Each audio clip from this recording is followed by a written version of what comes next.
Again, thank you for joining us. We're going to get started in about 30 seconds. Just let the last few people come on. Thank you for being so prompt.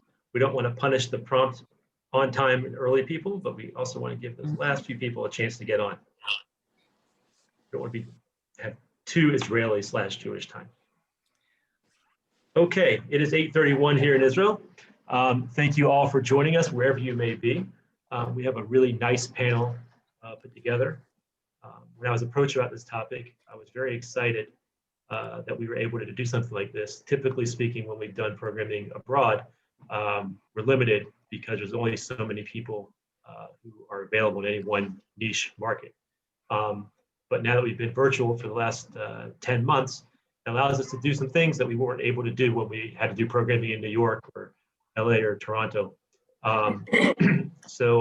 While most people making Aliyah have younger children, there's more and more people who are making Aliyah with teenagers. And this format and the ability to reach out to all of North America at one time allows us to address that. I was very thrilled to see that we had, as of right before we started, 112 people registered, which is a lot of people with teenagers. Thank you for joining us and giving us the opportunity to have this really important conversation that we hope is helpful for you. If you do have any questions, please put them in the Q&A, not in the chat. Q&A is much easier for us to manage. The session is being recorded, and we will send it out to everybody who registered and participated in the next 24 to 48 hours. And with that, I will turn it over to my colleague, Ari Weiss, who I'm very happy to have with us. Out of all of our colleagues, he actually is the one I picked because his experience is most relevant to this conversation. He came with multiple teenagers a number of years ago, and I think he has a lot to offer, both personally and professionally. And with that, I will give him the floor. Thank you all for joining us. Thanks so much, Josh. Good afternoon, good morning to those on the West Coast. And it's really a privilege for me to be able to host this panel discussion about teen Anglo-Olim and Aliyah. And I want to welcome everybody who's participating. I know we have parents of teens that are taking part. We have teens themselves who are taking part as well to glean information about Aliyah. And different people obviously are in different places right now in terms of Aliyah. Some people might be ready to come in the next few months. Some people might be exploring the prospects of Aliyah and thinking how they would be able to work it with their teenage children.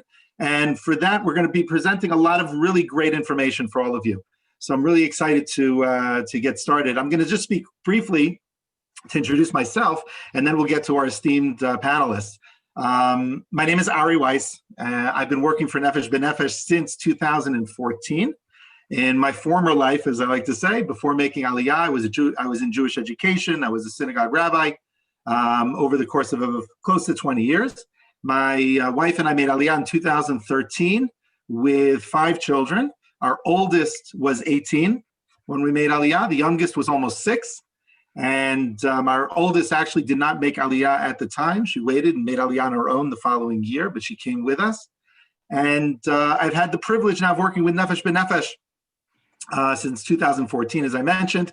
And my motto, so to speak, in helping Olim prepare for Aliyah is, number one, that we understand that any move involves challenges. We understand that as adults, right? As mature individuals, we understand the fact that any move involves challenges, certainly if you're moving halfway across the world. But we can also, I believe that none of these challenges are insurmountable. And I apologize for the double negative there, but I think it brings across the point. I don't think these challenges are insurmountable. It's about appreciating them and being able to face them head on. And along the same lines, I like to say that Aliyah planning is really about eliminating as many surprises as possible. It's being able to identify as many of those challenges as we know we're going to be facing and be able to develop somewhat of a plan so that we will have the smoothest transition for everyone in the family as possible. Not thinking there's not going to be challenges, but being able to know and to appreciate them ahead of time and be able to plan for them. So with that, we have 3 very, very distinguished, very special panelists who I'm going to be introducing. The first, we have Rabbi Yosef Ginsburg. Rabbi Yosef Ginsburg has experience working with teen olim. I'm going to let each of them actually introduce themselves. But just as an overview, Rabbi Joseph Ginsburg has experience working with teen olim. We have Yigal Marcus, who made Aliyah with a teen who was in 9th grade. So as a parent of a teenager making Aliyah.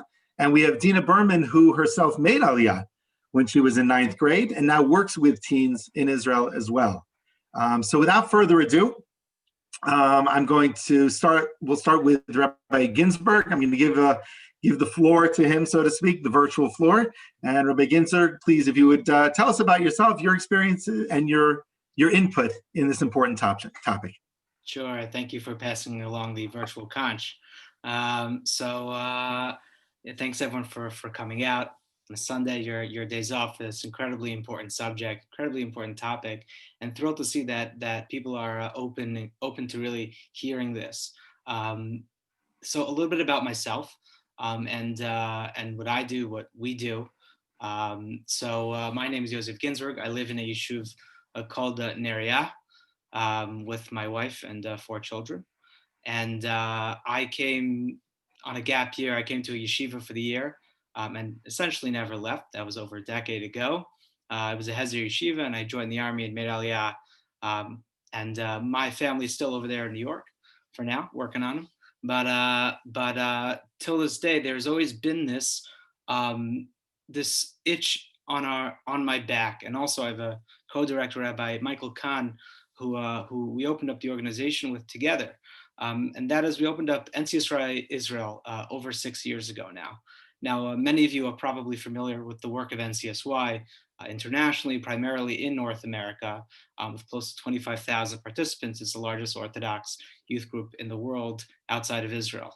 The primary mission of NCSY abroad, I'll start with that, NCSY in general, is inspiring the Jewish future, to give Jewish teenagers a place to feel connected to their Judaism, many of whom in America, as you may be familiar with, some don't even know what that means to be Jewish, nothing more than a Sunday school during their elementary school years.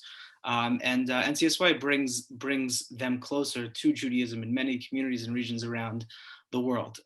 We do that here as well, absolutely. But our catchphrase is a little bit different. It's inspiring the Jewish future in Israel. And that takes a lot with it. Our goal, number one, is to connect teenagers to their Judaism, but it's different when you have an English-speaking teenager coming to Israel. When I was in high school, I had a couple of friends. I'm from New York originally, and I had a couple of friends who had the privilege to make Aliyah with their families. And these were really close friends of mine, friends that I'm still in touch with till this day, very closely.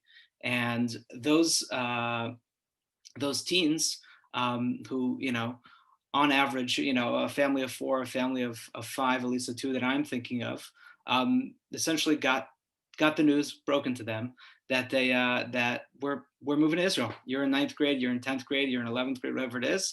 You're the captain of your basketball team, your hockey team, whatever it might be, and you don't love school like the rest of the teenage world, but life is great, and now you're being plucked. Now, I would say that it's a little bit simpler now. The ma'arechet, the system of making Aliyah for teenagers. Back then, there wasn't any high school that spoke English. There were only kind of GED programs and other forms where it was quite challenging to make Aliyah as a teen. Both of those friends of mine at that time, which was around 15 years ago, ended up, their families made Aliyah. They went back to the States for a year, back to Israel for a year. One joined the army for a little bit. One didn't ever join the army. One never made Aliyah. One did make Aliyah. It was quite the complicated story for them. And the whole time I'm thinking to myself, these families and these teens were able to do the most incredible thing, to move to the state of Israel, to move to the land of Israel as Jewish teenagers, without having to do anything. Their parents did all the paperwork for them. Everything, set them up and everything. And yet there was nothing for them there to make it work. There was nothing. So this was something that really bothered us. And I was familiar with NCSY, as well as my co-director, Rabbi Michael Kahn, as I mentioned. And we both said this is a really great system that works, a really great foundation from which to build on. But we have one added anecdote. We can't stand that there are thousands of Teen Olim around the country who feel like immigrants in their own home. And that's something that until this day is an itch in my back, and something that we have vowed to help Teen Olim feel a part of the country. And when I say Teen Olim, I don't mean those who only moved a week ago. I mean some who were even born here to Olim parents in many cases, who will always feel like an immigrant. And that is something that I don't sleep well with. So now we have regular programming as NCSY Israel. We've opened up, Deena was in our first year, and we have, we're in our 6.5 year, quite the challenging year, but even during this year, we have growth. We have 5 chapters in our region, primarily surrounded by cities. Those are centers, a lot more communities than 5 areas. That would be Renana, Beit Shemesh, Ramat Beit Shemesh, Modi'in, Chashmonaim, Yerushalayim, and Gush Etzion, primarily Efrat.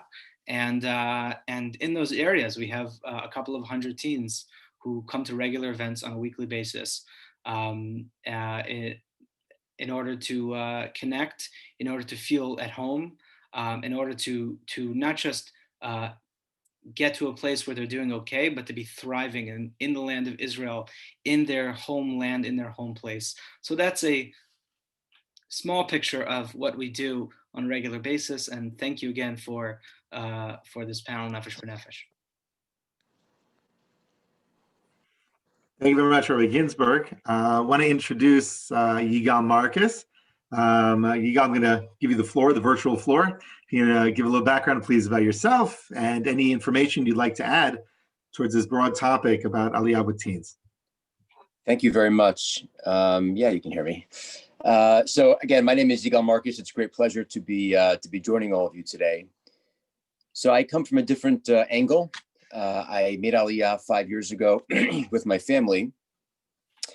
I came because I opened an office for my company in Tel Aviv, a company called Alliance Bernstein. And we had 3 weeks notice from the time my company told me to that they would move us until the time we were on a plane here for good. So we didn't have a lot of time to prepare. It was a very exciting time. But my experience is in really 3 ways that in terms of the relevancy of tonight's call. The first is that I'm a parent of teens. I have 2 daughters, one in 12th grade, one in 9th grade now, both of who came. My eldest was going into 7th grade. My middle daughter, my younger daughter was going at that time into, I think it was 4th grade. So I speak to you as a parent. Number 2 is that I speak to you as a coach. For 21 years before I made Aliyah, I was a coach at the Torah Academy of Bergen County, of their mock trial team. And so for 21 years, I worked with teenagers and tried to, and learned after a lot of experience, how to work with them, what makes them tick, and really how to extract greatness from our teens. And then I made Aliyah, and in the last couple of years, I've been very zochet to be the chairman of NCSY Israel. As Rabbi Ginsburg mentioned just a few minutes ago, our goal here is not to have teenagers come to Israel to survive. Our job is to make them thrive to levels that they couldn't even reach when they were living in America, to have them part of the great narrative of building this country. It's very entrepreneurial, it's very exciting, but to do it with a lot of pride and a lot of aspirations, and really realizing their personal goals and realizing how important they are to the future of our people here. And so in those 3 roles, I will try tonight to really give you my perspective on a host of issues that I'm sure will be arisen. But Aliyah, Baruch Hashem, for my family has been very successful. My daughters are thriving. They're very, very happy. They came here not knowing Hebrew very well. They certainly didn't know the culture. They had been here once before as little kids, but they're thriving now. Just a few weeks ago, we were having discussion about this coming summer and how wonderful it would be if we were to actually go on vacation somewhere. So I asked the kids, I said, so what do you think? We should go to America this summer? And they said, no, we'd rather stay here. We'd rather, let's continue seeing the country. We love it here. That's when I knew that the Aliyah was completely successful. When what's drawing them to Israel is the love, the passion, the excitement, the happiness, the contentment, the self-importance. Life here for the teenagers is great. It's really great. Both of my girls are involved in NCSY, and just as a side point, but it's helped them socially. It's helped them with religiously, and there's great infrastructure in Israel for our teens. So coming to Israel is not a nightmare. It's a dream. It's a great dream. And with your eyes wide open, knowing what to expect, with a little bit of thick skin, because you really have to have that when you make Aliyah. You cannot just survive this country. You can thrive and really become great. And that's our goal. It's our goal as a parent. It's my goal as a coach. It's my goal as the chairman of NCSY Israel. So I make myself available to anybody who wants to talk parent to parent, somebody who wants to talk about their teens, and I'm happy to share my experiences about coaching teens.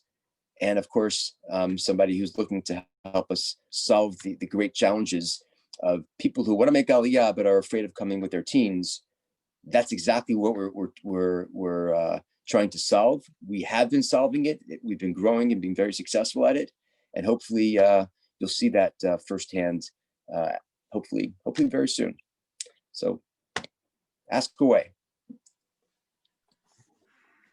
Yigal, thank you so much. And I'm so excited that both you, Rabbi Ginsburg, have brought up such magnificent topics that we're going to be hopefully circling back to. I know that there's a lot of questions that have been coming in and that we're going to be getting to. But before we get to the questions from our viewers, and before we touch on specific and kind of double back to some of those points that both of you have mentioned, I want to give the floor to Deena Berman.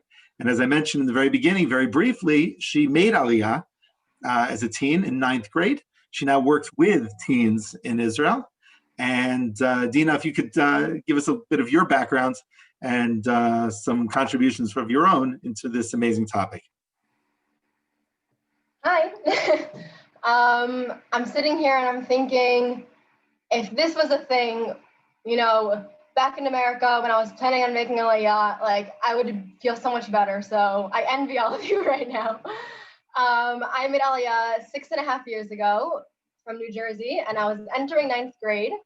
I went to YTA, which is a high school for oleh. So I was able to stay in my American bubble and speak English and have all my classes be in English and everything.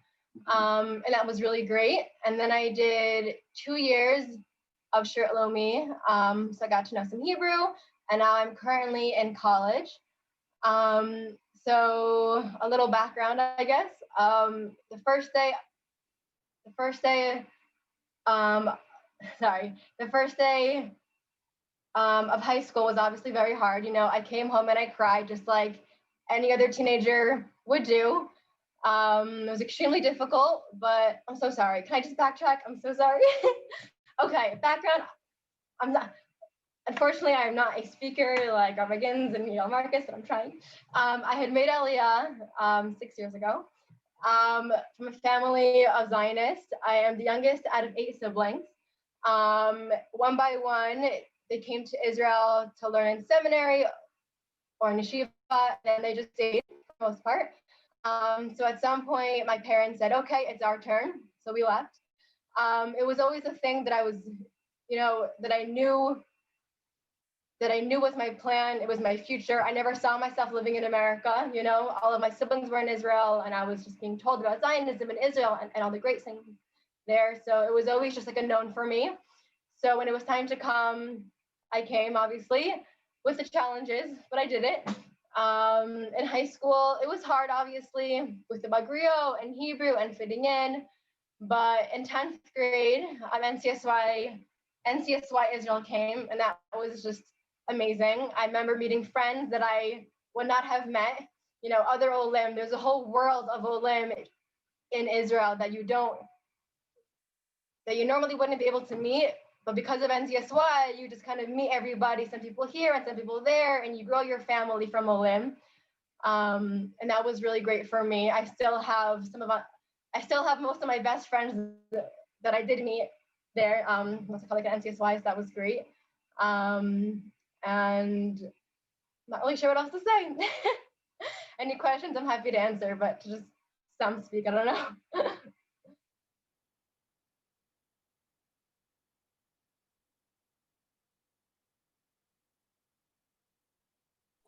There we go. That's my mute button.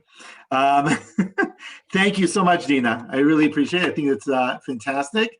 And all of you mentioned such fantastic points and such wonderful points. I want to be able to touch upon some of those ideas and maybe hone in on a few things that you mentioned.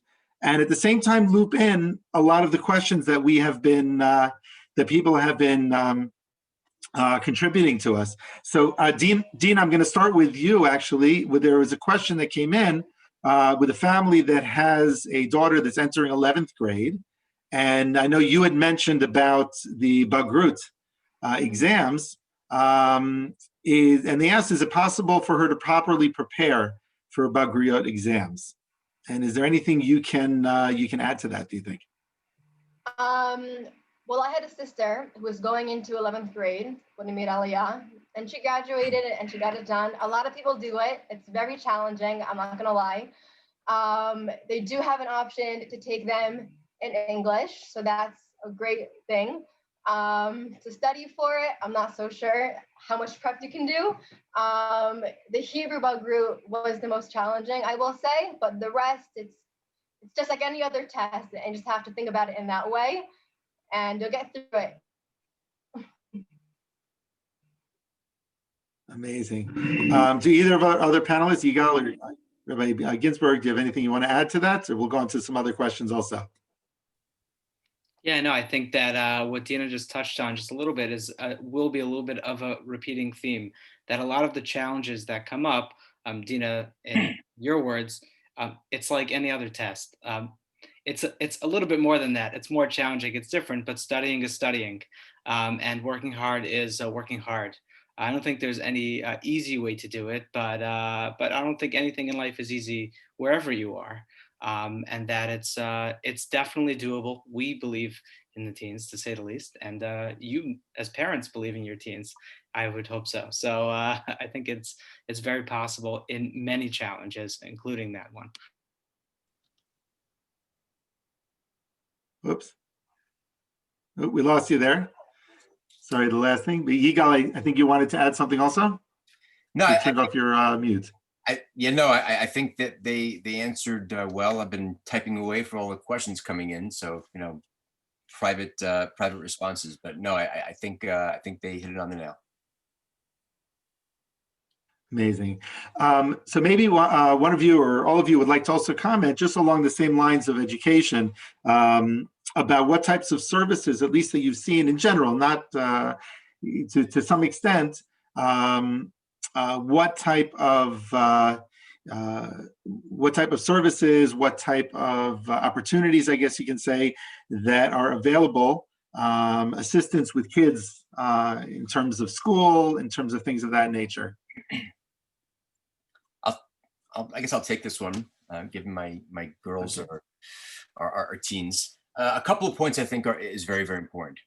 Number one, getting help is something that you should not be embarrassed to pursue. Everyone needs help.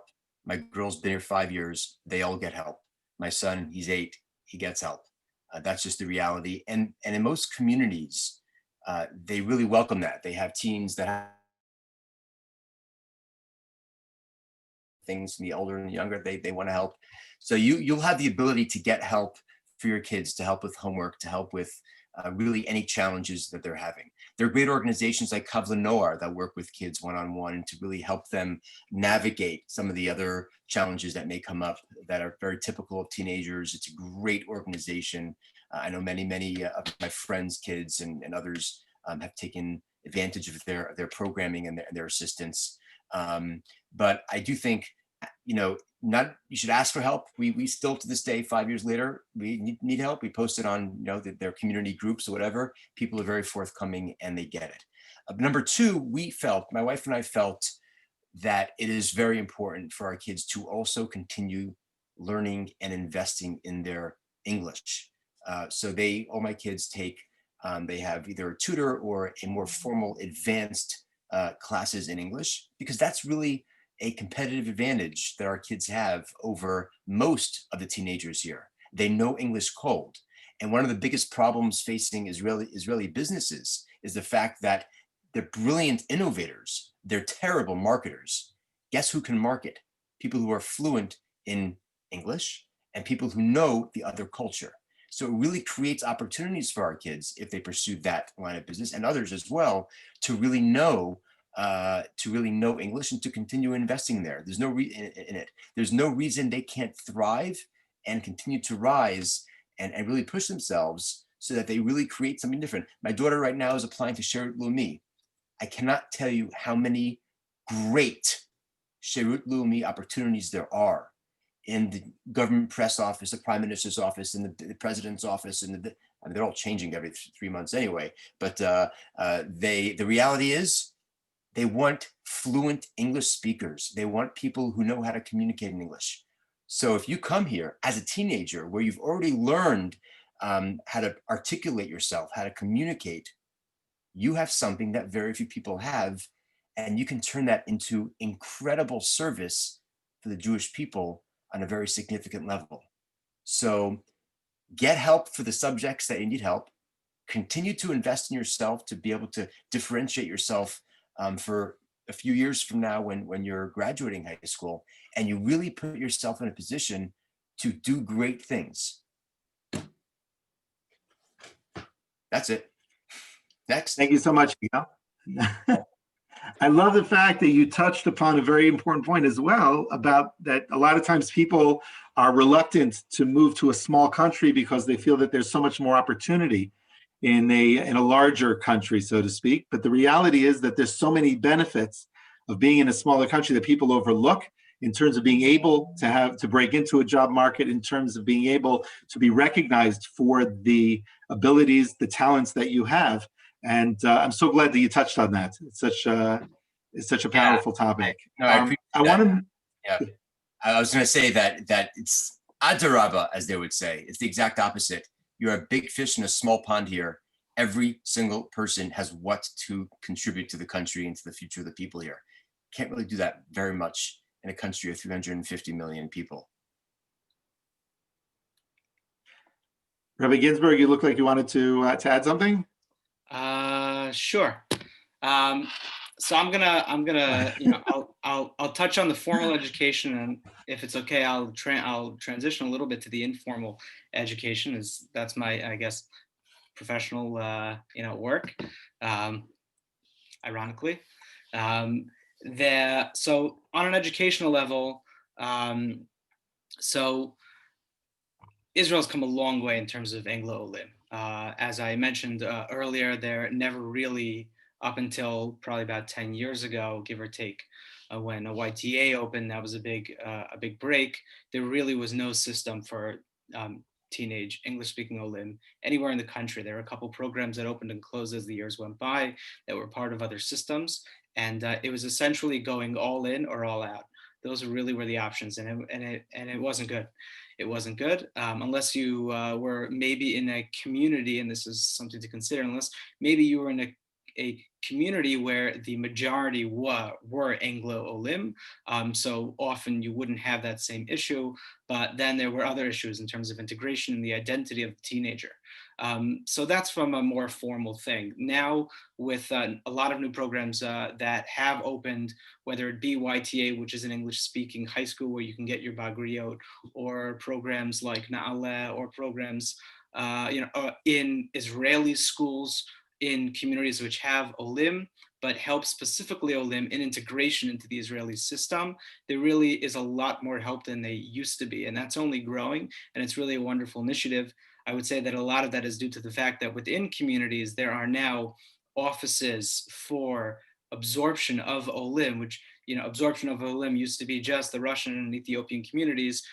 Anyone as an immigrant who moves to this country, even if you speak English. And I think that Israel is coming to terms with that. And that's to the English-speaking world's benefit.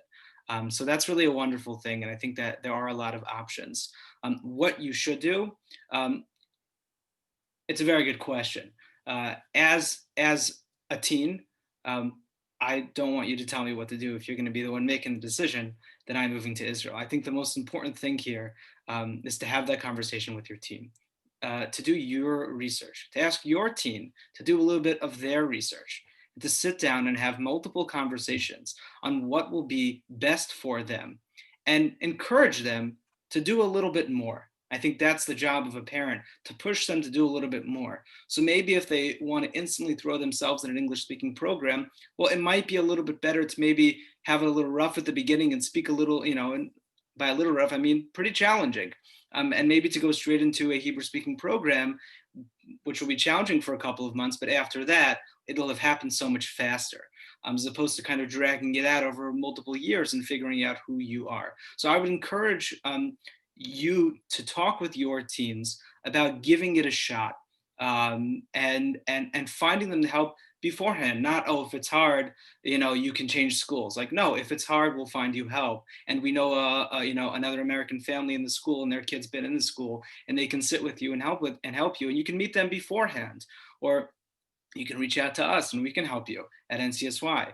There are many different options, but I wouldn't just assume like, oh, I'm giving my teen, I'm already pulling them to Israel. I might as well let them do what they want, because that really snowballs very quickly into and you want to let teens have independence, but not let them do what they want, because us as parents know best, and as educators, we do know more from experience often. So I would encourage an open conversation with your teen, but with a little bit of a nudge for understanding that we're doing this for your benefit, and this is what we think will benefit you. I'll take that as the formal side of things. I know there may be a lot of questions on that. In the informal world, it's very different here. The informal world in Israel is 4 years in age ahead above where the world is in America. To say it simply, I'll take my own youth group, the one where I work for, NCSY, and a very classic structure of a youth group in the States is a high schooler with a older, whether it be college age advisor or counselor, who is their mentor and helps connect them to the ideals and goals of that organization, or religion in many cases, or country, whatever it might be, mission, we'll call it. In Israel, there's no such thing for high school kids. There is none. In Israel, the high school kids are in charge. Congratulations, you're in 9th grade, you're in 10th grade. You are in charge of elementary schoolers, whether that be in Bnei Akiva, okay? In Bnei Akiva, it's the high schoolers that are in charge. And if you're not chosen as one of the 3, 4, or 5 best Bnei Akiva, participants as a teen, as a younger teen, a preteen, then you will not have that position and you have nothing to do. Not to mention that the mentors in this country are the teens who are in the middle of looking for a direction and looking for that space. In a certain matter, we're actually a monopoly in that we're the only, non-at-risk youth group in Israel. I'm not just talking English speaking, I'm talking nationally, where we have college age advisors, post-army, post-shirt Leumi, who then advise those in high school who have really challenging decisions and really also incredible decisions that they have to make. So something to take into account. I saw some of you wrote whether or not they can do Bnei Akiva. We encourage it. We actually don't even have events on Tuesday night for those who are counselors on Bnei Akiva, or those who do football, whatever it might be. We encourage integration in the highest sense. It's quite the challenge, though, for those who just can't integrate in the simplest way. An important factor to keep in mind on this subject, and this is kind of, a personal belief and an educational pedagogue, is that inspiration comes in the tongue that your mother or father speaks to you in.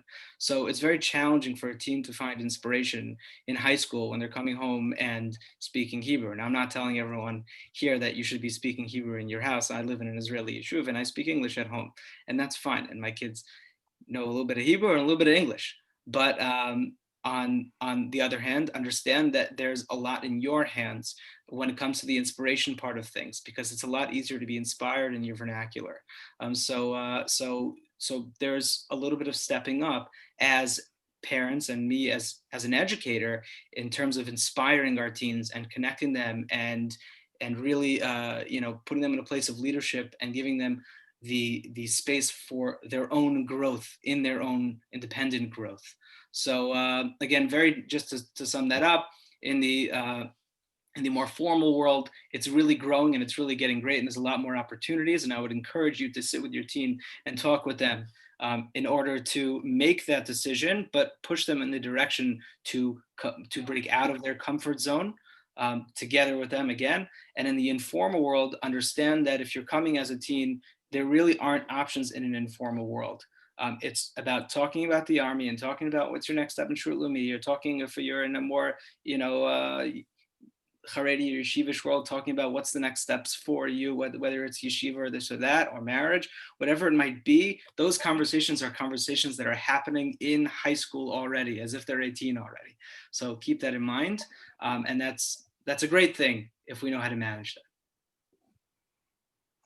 I want to go to, I know, Deena, you have what to add, but before we go to you, Deena, I just want to try to steer the conversation to a question. There are a lot of questions that are coming in, and Deena, I want to hear from you first on this. There are a lot of questions that are coming in about social integration. And I know Rabbi Ginsburg touched on it when he talked about lots of different youth group opportunities, not only NCSY, but also B'nai Akiva and others, and also within the schools. But there's a lot of questions regarding how long does it take for teens how long is the expectation? How long will it take for teens to integrate socially? And the importance as well of community. I know we heard a lot about Anglo communities and making Aliyah to an Anglo community. You had mentioned, Deena, about going to YTA, and how important do you feel that is? That, I mean, a lot of Anglo communities are more pricey than non-Anglo communities or communities that are further from the center of the country. How important do you feel that is in terms of helping teens integrate, in terms of the percentage of Anglos and also as far as schools are concerned? So I'm currently living in a non-Anglo place and community. And it's very hard for me, on Shabbos afternoons, I don't have any friends here, honestly. I wish that my parents had spoke to me about this. I'm not saying that it's, I'm not saying that you would need to move to a place where it's all Anglo, but I think that it's very important to find a place where there are some Anglos and some Olim, because to have those friends, it's so vital to have somebody there who understands you and shares in everything that you've done recently. I think that it's so important. Although for where I live there are no Olim. The school that I went to, it was full of them. So I was able to make friends that way. To have my safe space be in school is such a rare thing, because normally for a teen to go to school, they hate it. It's like the last thing they want to do. But it felt like my home there, all the teachers and the principal even, like I just felt like at home there because it was like my American bubble.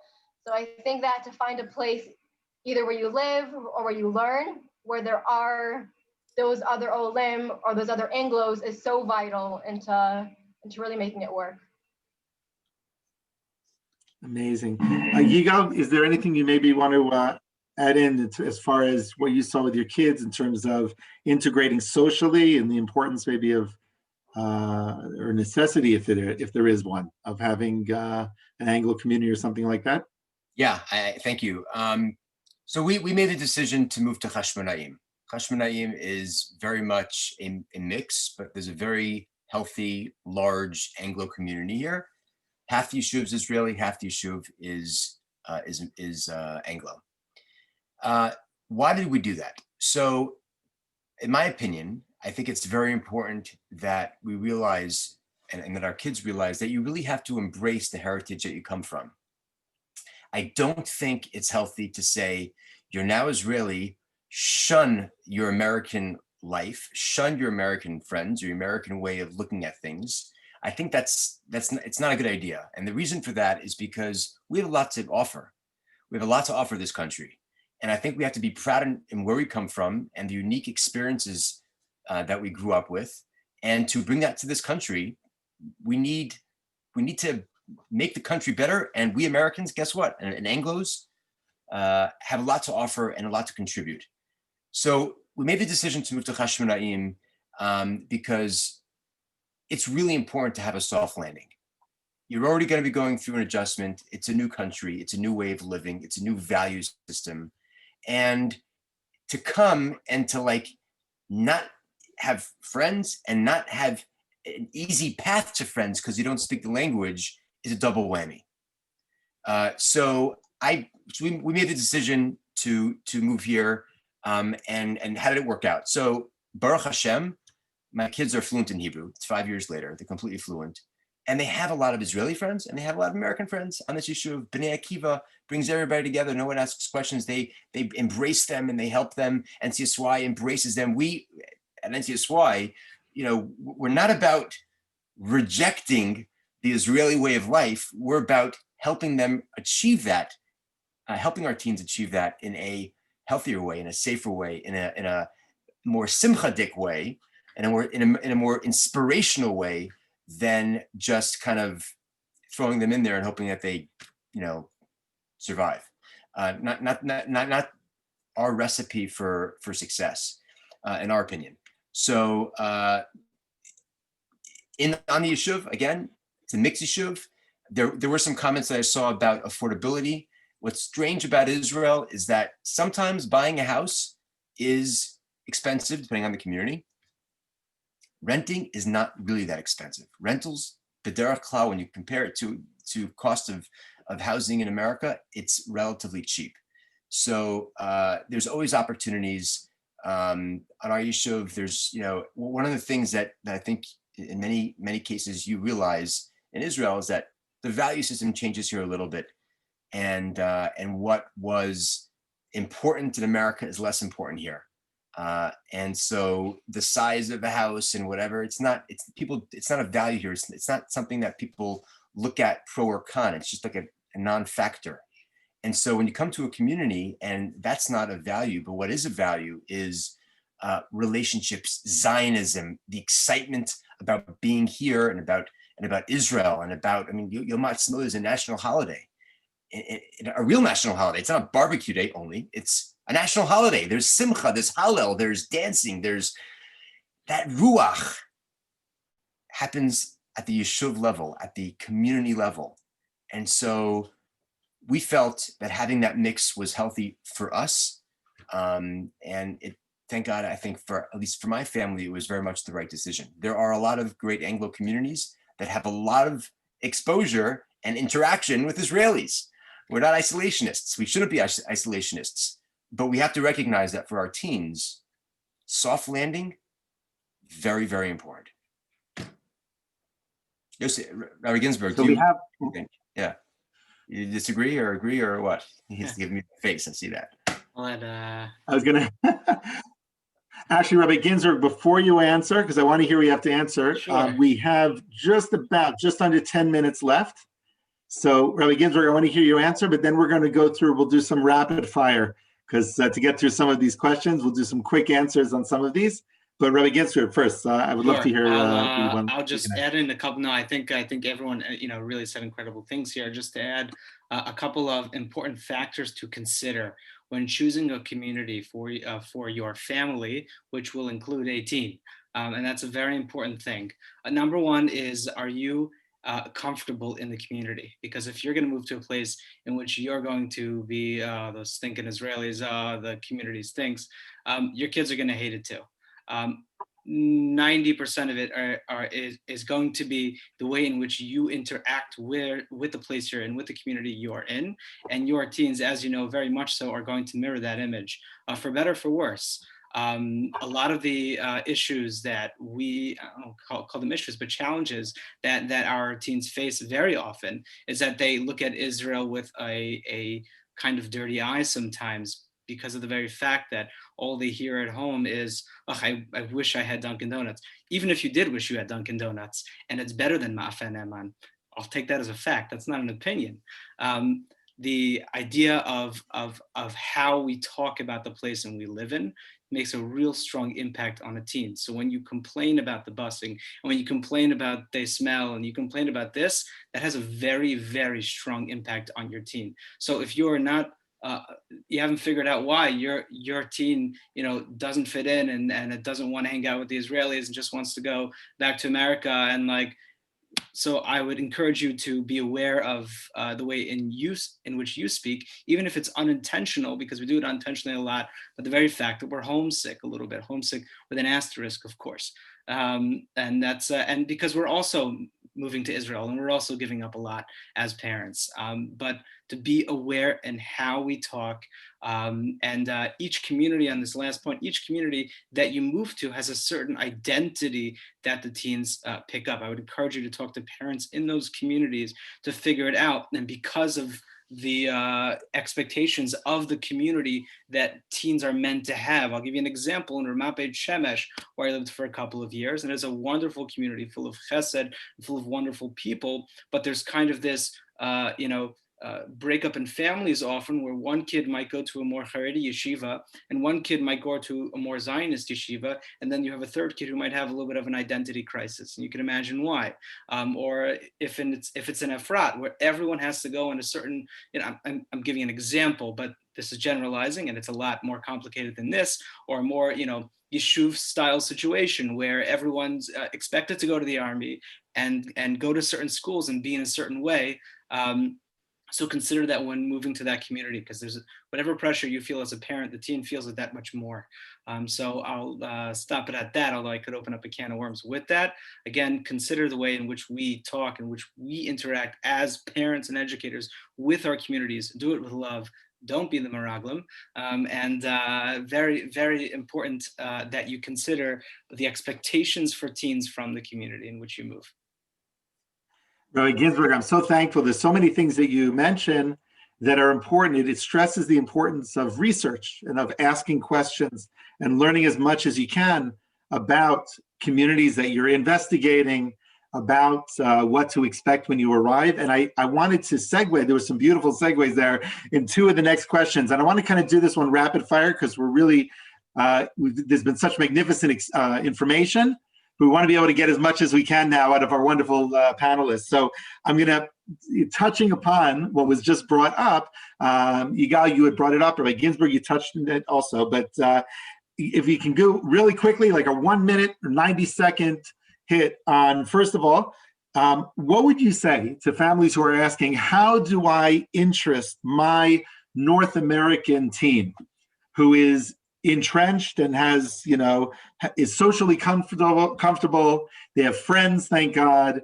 They know their school. And now we're talking about uprooting all of that and coming to Israel. Is there something that you could give, any advice, any insight to a parent that's looking for some, pro tip or hack to be able to assist their teen with that move? I would like to hear, if we can, whoever wants to jump in first. I know everybody has their mute off, so you're already raring to go. But 90 seconds tops, please, for each one. Whoever. I'll just continue then, if that's okay.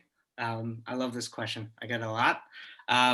Number one, you should love Israel as much as you can, and you should talk about how amazing and incredible Israel as often as you can. Show them your love for it, and maybe that will then emanate to your children, who will develop a love for it. If your teens, though, in 10th or 11th grade, and you've been doing that, and they do love Israel, and they're in the middle of their prime, consider waiting. Consider waiting a year or two till they're ready, till they have that. Spend that time to do the proper research. It's not easy. You might have just been offered an amazing position or something of the sort. Consider the right time. It doesn't have to be in 30 years. It could be in 6 months. It could be a year and a half. But consider that maybe waiting a little bit more will make life in the long run a lot easier. Yeah, I'll end it at that. I'll do a quick 90-second. Number one, very important that your kids stay in touch with your American friends. We live in the world of COVID. We live in the world of Zoom. My daughters speak to their American friends every single week, and the relationships don't go away. They just become a little bit more digital than they were beforehand. Number two is when you have the opportunity to do great things in life, you do them. When you have the opportunity to be a trailblazer for your friends by taking the first step and them following you eventually, hopefully, that's an incredible opportunity. You will be doing great things by showing others that you can succeed here. So you, the team, are a critical component in bringing that next rush of successful Aliyah to Israel. So it's not about what you can take, it's about what you can give. You can become great, you can accomplish great things. And not just for yourself, you're not going to lose any of the relationships that you had in America. What you're going to do is take a big first step so that those folks who are going to follow eventually are going to do it on your back. You're going to show them the way. And in that way, you're going to accomplish great things. That's amazing. Thank you. Deena, you want to add something? You're feeling about that? I think that to just try to harp on the going and not the leaving. You know, the leaving is hard, obviously, and the friends and the family and the stores and the food is the thing that I miss most to this day.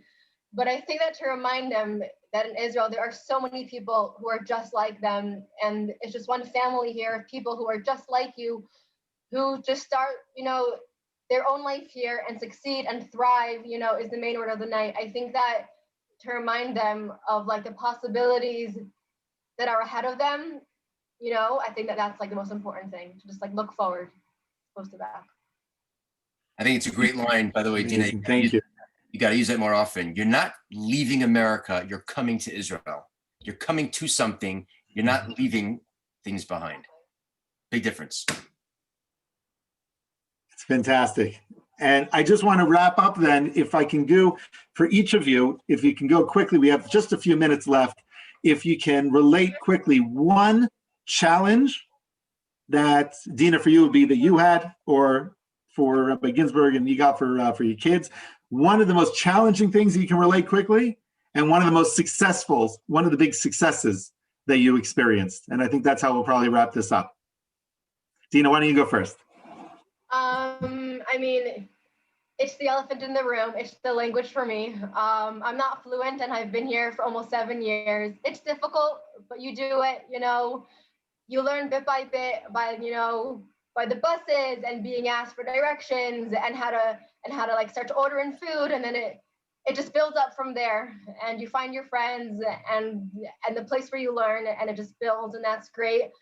And I don't know, every success is just like, it's like every small thing. It's in like learning a new word and being able to use it. It's in starting, you know, to leave your high school and find where you're supposed to be, either in the army or Midrashah or in Shalom, to find where it's right for you and to continue there and to just feel like, wow, like 5 years ago, I was in America and I knew how to say 3 words, and now I'm in Shalom and I've been here for 5 years. It's just like trying to remember how like each step, how far it brings you and how much you are growing in this world and not in Israel, in this land.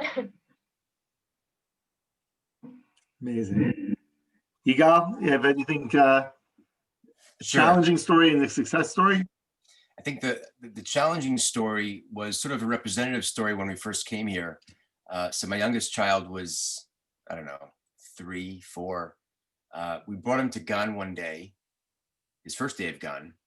He didn't speak a word of he didn't speak a word of English. He was a little baby, and we handed him to the Ganenet, and we turned around and walked away. And he was screaming, and we handed this child to a woman who we couldn't understand, she couldn't understand us, he couldn't understand. There was no communication whatsoever. It was really hard. That was representative of what happens that you think is going to happen when you come here. You think you're coming to a place and you're just going to hand your kids off into a foreign system and your kid's going to get completely messed up. It's not true. We very quickly, like by the time we came back to pick him up, he was smiling, we were smiling. My elder kids, same thing happened. We sent them to a school and a world that they didn't know, thinking, what the heck did we do here? And guess what? It's built, this country is built for olim. The school, strangers, teachers, friends, other kids embrace the olim. They celebrate them, they're heroes. And so the fears that we had going in never materialized. That's in your brain. It doesn't mean that you can't have thick skin. You gotta have thick skin. There are gonna be challenges, there are gonna be bumps in the road. But the fear of your world being upended never happened. It rarely happens. In fact, most people are surprised on the positive. And the greatest success story that we had was seeing one of the big questions, like every olim have, oleh chadash as a parent, will my kids come here and thrive religiously? Will they be from? And when I see my daughters write divrei Torah for the OU tidbits on behalf of NCSY and go to events and are now members of regional board and the local board and the international board of NCSY and becoming Jewish leaders thriving on a religious level in Israel, guess what? You know they're doing something right when that happens. And so again, your emotional expectations are going to be very different from what you experience. And I suspect that your experience will be a lot better than you think. Yigal, thank you so much, Rabbi Ginsburg. If we're almost out of time, but I want you to be able to wrap up. If you can share for us, share with us. I got inspired from that one, so now I got to follow up. Okay, so disadvantage and advantage. Matkil b'ganus Messiah b'shevach. We'll start with the disadvantages. The disadvantages, I think, are out there in the open. I think that what Deena said is the elephant in the room is the language is the most challenging thing. It's hard to learn a language at an age when you don't want to learn a language, and you speak the language after taking classes in a different language.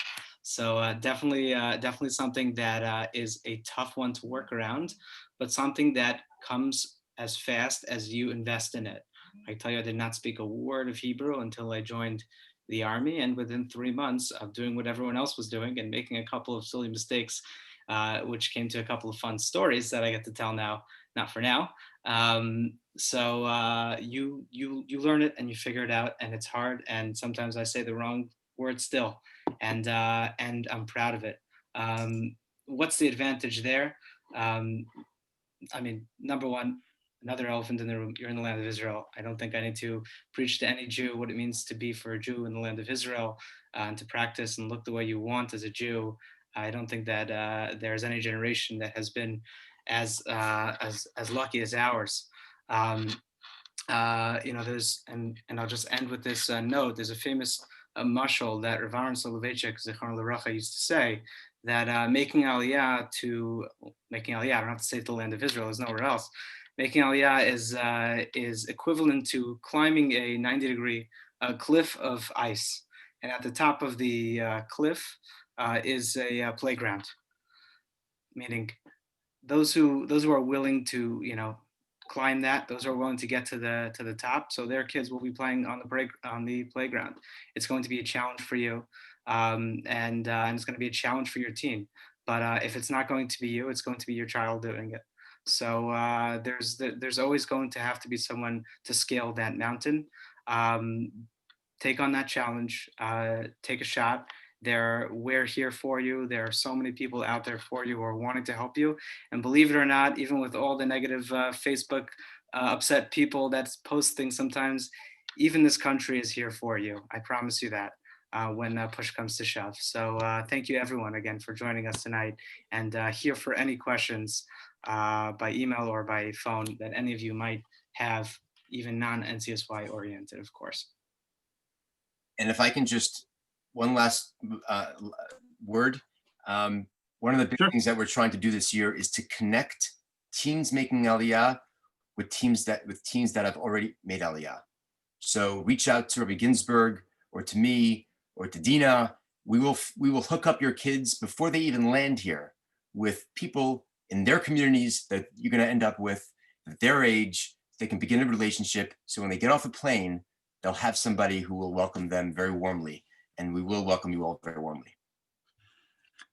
I want to thank all of our panelists. Thank you so much for coming out. I want to thank everybody who's tuned in. And I just want to wrap up really quickly. I asked my wife before the program, and I asked one of my daughters who graduated high school now to ask, what would you want me to impart to everybody? What would you want me to add? And so much of what they said are things that were already expressed here. For example, that you don't need to, parents don't need to apologize, God forbid, for making Aliyah. You don't have to apologize to your kids. You're doing an incredible, incredible thing. And reach out to people in Israel, friends, family, so that way the kids have not only something, it's not just that it's not friends that they're leaving behind, it's people that they're going to. It's opportunities that they're coming to. And as my daughter said, she said, make sure everybody knows, she said, everybody speaks a little bit of English. And she says, if you don't know, the person next to you doesn't speak English, then the person right next to that person does. So you always have a way to communicate. And my wife and I made Aliyah to a community that has only about 10% of English speakers. And my daughter said, make sure people know that Israelis might have a big bark, but they have very big hearts. And when they know that you need help, they'll be there to help you, and they'll always be there to help you and to assist. She said, make sure everyone knows that everybody here is your brother and sister, and they're all looking to see you succeed. And it's okay if you're not friends with everybody. This is what my daughter said. It's okay, but you're going to have friends here. And for myself, I'll just share with you that for my wife and I can speak for myself at least, one of the big success moments for us was about 1.5 years after we had made Aliyah. And it was a tough 1.5 years with our kids in school, and they were just frazzled at the end of the day. And 1.5 years, we're sitting at the dinner table, and out of nowhere, my kids said to us, they said, Abba, Ima, it's really been a very tough 1.5 years, but we are so happy and so thankful we made Aliyah when we did. And I wish that upon every one of you, wherever you are at in your Aliyah plans. If you're already on your way, if you're ready to come in the next few months, or if you're planning a few years out, do the research, ask the questions, connect with these wonderful panelists that we have. There's a wealth of information, a wealth of assistance that's waiting for you. And we're really excited. All of us are looking forward to being able to welcome you home with outstretched arms, God willing, and God willing, hopefully we're not going to need masks at that point, but with outstretched arms to welcome you home. It's been wonderful sharing with you, and please don't be a stranger. Ask for help, ask for assistance, and we're here to help. All the best. Have a wonderful, wonderful afternoon, and thank you for being here with us. Take care. Thank you. Thank you. Thank you, everyone. Thank you. Great day.